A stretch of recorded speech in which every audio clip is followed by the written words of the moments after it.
অন্য একজন দেশের বিতাড়িত প্রত্যাখ্যাত এক মহিলা প্রধানমন্ত্রী ছিলেন তিনি, তার ভরণ পোষণ ইত্যাদি কেন চলবে? এর কারণটা কি? বাংলাদেশের এই মুহূর্তে যারা মিত্র তাদেরকে সাথে নিয়ে বাংলাদেশ তার কর্মকৌশল ঠিক করবে। মতামত দিয়েছি সেটি হলো যে আন্তর্জাতিক অঙ্গনে বাংলাদেশের যে সকল মিত্র রাষ্ট্রগুলো রয়েছে। আসসালামু আলাইকুম দর্শক, হাসিনা মোদির দাসী দর্শক বললেন ভারতের একজন সাংবাদিক। দর্শক, ভারতের সেই সাংবাদিকের কতগুলো আপনারা শুনতে পাবেন। সাথে সাথে প্রধান উপদেষ্টার সাথে বৈঠকের পর আল্লামা মামুনুল হক সাহেব সহ অন্যান্য নেতারা কি বলছে দর্শক সেটা আপনারা দেখতে পাবেন। দর্শক সম্পূর্ণ দেখবেন এবং বেশি বেশি শেয়ার করে অন্যকে দেখার সুযোগ করে দিবেন। চলুন দর্শক, আমরা সর্বপ্রথম দেখে আসি এই সাংবাদিক কি বলতেছে। অন্য একজন দেশের বিতাড়িত প্রত্যাখ্যাত এক মহিলা প্রধানমন্ত্রী ছিলেন তিনি, তার ভরণ পোষণ ইত্যাদি কেন চলবে? এর কারণটা কি? না, আমি প্রথম সারির নিউজ চ্যানেল বা নিউজ পেপারে গত দুদিন আগেও পড়ছিলাম, সেখানে বলা হচ্ছে যে শেখ হাসিনার নামে অনেক মিথ্যা মামলা দেওয়া হয়েছে বাংলাদেশে।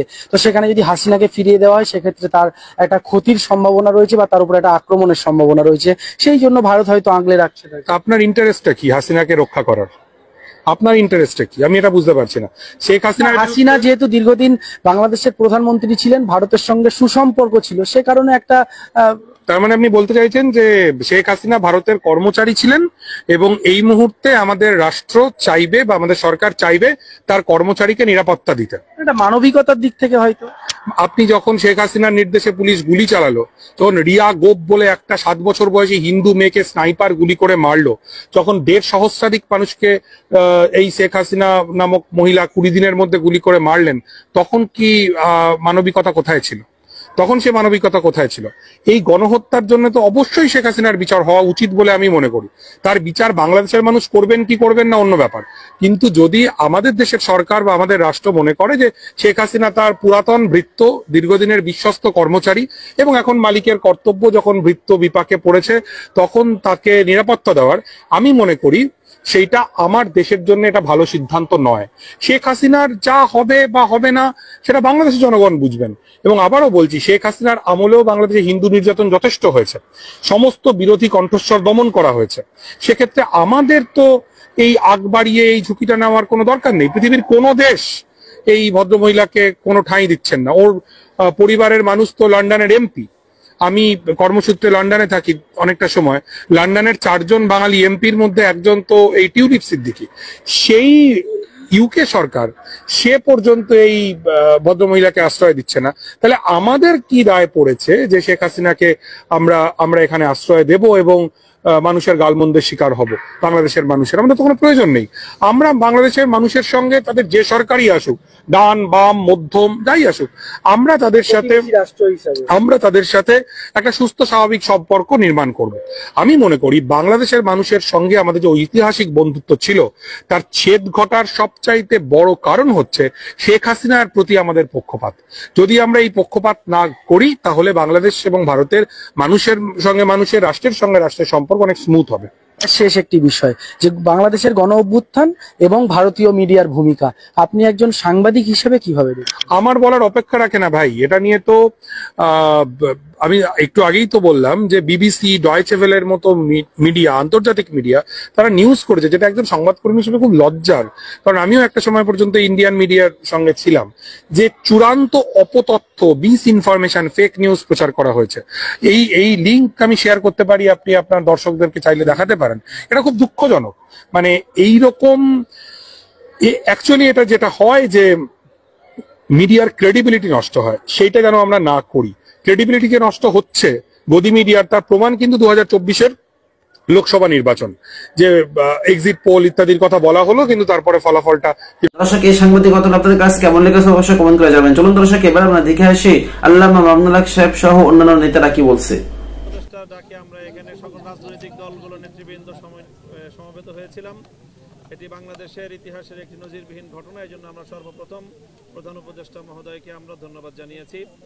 সেই সাথে আমরা সর্বপ্রথম আজকে যে বিষয়ে সকল রাজনৈতিক দলের নেতৃবৃন্দ একমত হয়েছে যে ভারত এবং ভারতের যে বাংলাদেশ নীতি, ভারতের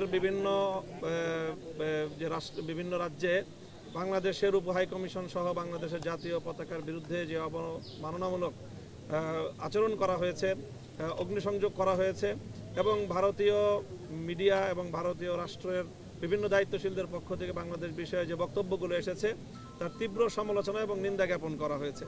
সেই সাথে বাংলাদেশের অন্তর্বর্তীকালীন সরকারের ভারতের এই আগ্রাসী মনোভাবের বিরুদ্ধে যে আত্মমর্যাদাপূর্ণ যে সাহসী পদক্ষেপ, সেই সাহসী পদক্ষেপের সাথে সকল রাজনৈতিক দল সংহতি প্রকাশ করেছে এবং তাদেরকে সাহস জুগিয়েছে এবং ভবিষ্যতে যে কোনো রাষ্ট্রীয় পদক্ষেপের সাথে, সরকারের পদক্ষেপের সাথে সকল রাজনৈতিক দলগুলো একমত থাকবে এবং তারা সংহতিতে থাকবে, এই প্রতিশ্রুতি দেওয়া হয়েছে।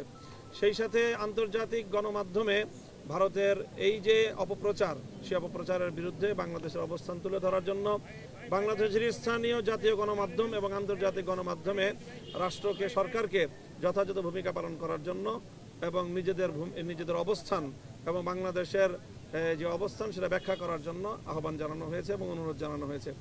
সেই সাথে একটি যে কোনো সিম্বলিক ঐক্য প্রকাশ করার জন্য রাষ্ট্রের পক্ষ থেকে যে কোনো একটা উদ্যোগ গ্রহণ করা হবে, এরকম একটি মতামত এসেছে এবং সরকারের পক্ষ থেকে সিদ্ধান্ত জানানো হলে আমরা সকলে ঐক্যবদ্ধভাবে তার সাথে আমরা অংশগ্রহণ করব।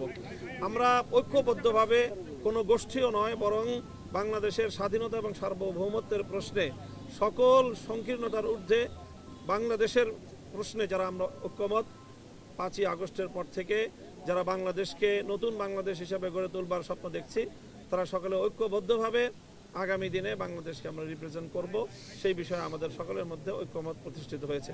সেই সাথে আমরা বিশেষভাবে যে মতামতটি দিয়েছি সেটি হলো যে আন্তর্জাতিক অঙ্গনে বাংলাদেশের যে সকল মিত্র রাষ্ট্রগুলো রয়েছে, বিশেষ করে ভারতের চারিপার্শ্বে যে সকল রাষ্ট্রগুলো থেকে ভারত তার পররাষ্ট্রনীতির কারণে উৎখাত হয়েছে এবং সেখান থেকে প্রত্যাখ্যাত হয়েছে, শ্রীলঙ্কা, মালদ্বীপ, নেপাল সহ আন্তর্জাতিক বিশ্বের অন্যান্য রাষ্ট্রগুলোর সাথে সংহতি গড়ে তুলে ভারতের এই আগ্রাসী মনোভাবের বিরুদ্ধে বাংলাদেশকে আন্তর্জাতিক অঙ্গনে নিজেদের মিত্রদেরকে নিয়ে নিজেদের অবস্থানকে শক্তিশালী করার জন্য আমরা মতামত দিয়েছি এবং পরামর্শ দিয়েছি এবং আমরা আশা করি যে সেই বিষয়ে আগামীতে পদক্ষেপ দেখা যাবে ইনশাআল্লাহ।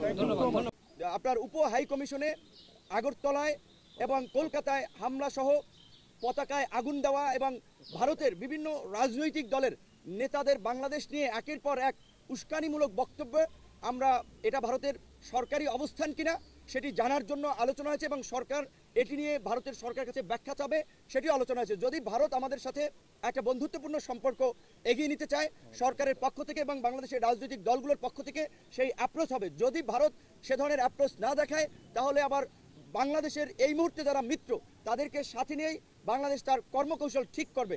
বিশেষ করে আজকে এই পরিস্থিতিতে যে জাতীয় ঐক্য এবং সংহতি প্রতিষ্ঠায় আজকের যে সভা, আমরা মনে করি বাংলাদেশের সামনে এ ধরনের আরও নতুন নতুন চ্যালেঞ্জ আসবে। সেই জায়গা থেকে গণ অধিকার পরিষদের পক্ষ থেকে একটি প্রস্তাবনা ছিল যে রাজনৈতিক দলসমূহের অংশীজনদেরকে নিয়ে আগামী 2 বছরের জন্য একটা জাতীয় সরকার করা এবং দেশে স্থিতিশীল পরিস্থিতি সৃষ্টি করায় 6 মাসের জন্য সব ধরনের সভা সমাবেশ নিষিদ্ধ করা। এবং আজকে এই পর্যন্ত ভিডিওটি ভালো লাগলে অবশ্যই লাইক দিবেন এবং বেশি বেশি শেয়ার করে অন্যকে দেখার সুযোগ করে দিবেন। আসসালামু আলাইকুম।